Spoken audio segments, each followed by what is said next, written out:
Hello everybody. Today we will learn about Kirchhoff's rules for electric circuits.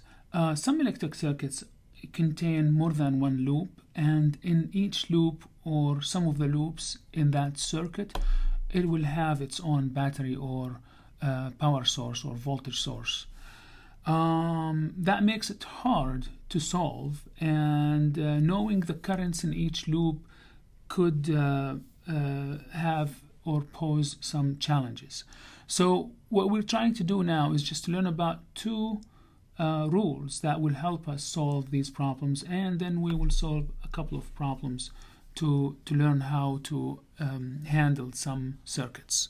Okay, so there are two rules for Kirchhoff's rules. The first one is known as the junction rule. Okay, and the junction rule means that if there is a current that is going through a certain wire in a certain direction, and this current faces to a junction where it splits into two different currents, then actually these two currents, I'm going to call the original one here I, and I'm going to call this one here I1, and I'm going to call here this I2. Then the rule says the current goes in is equal to the current goes out.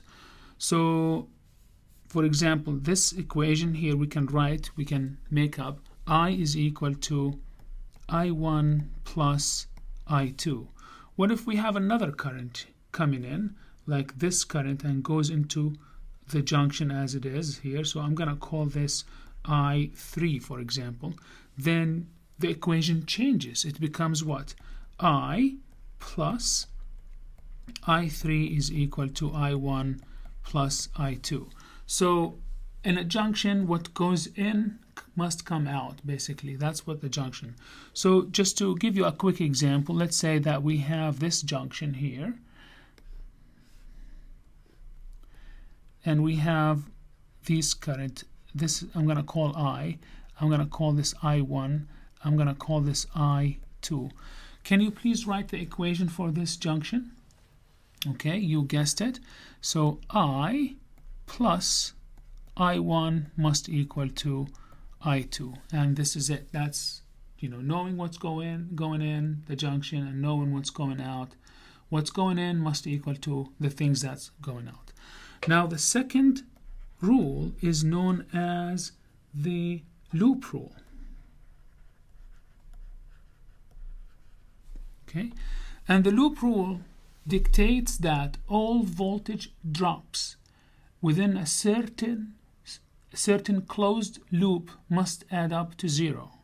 So summation over all the voltages over a closed loop must add up to zero. Okay, how do we understand that? How do we learn about that? How do we practice that? Okay, let's say that this is point A, right? And if you want to find the voltage drops across this closed loop, because this closed loop, they must add up to zero. So you choose two things. You choose the direction of the current. In this loop, the direction of current is easy to choose because there's only one battery, opposed to if you have two or three batteries, then choosing the direction of the current might be a little bit more challenging. But we have only one battery, so we know that the current will run this way. If the current is running this way, so this must be positive and this must be negative, because the current runs from higher potential to lower potential. Again, this is positive, negative, higher potential, lower potential, and it goes all the way back. So if you want to apply this equation here for the voltage drops across a closed loop must add up to zero, let's start from one point and go with the direction. So we identify the direction, and now identify also the direction you want to go. So I'm going to go this way too, from A to the left. So I'm going this way, nothing is happening here, and all of a sudden I'm faced with the battery. The battery starts with a negative here and goes to the positive, so I gain voltage, so that must be plus V. So I'm applying this equation now. Go with the current from positive to negative.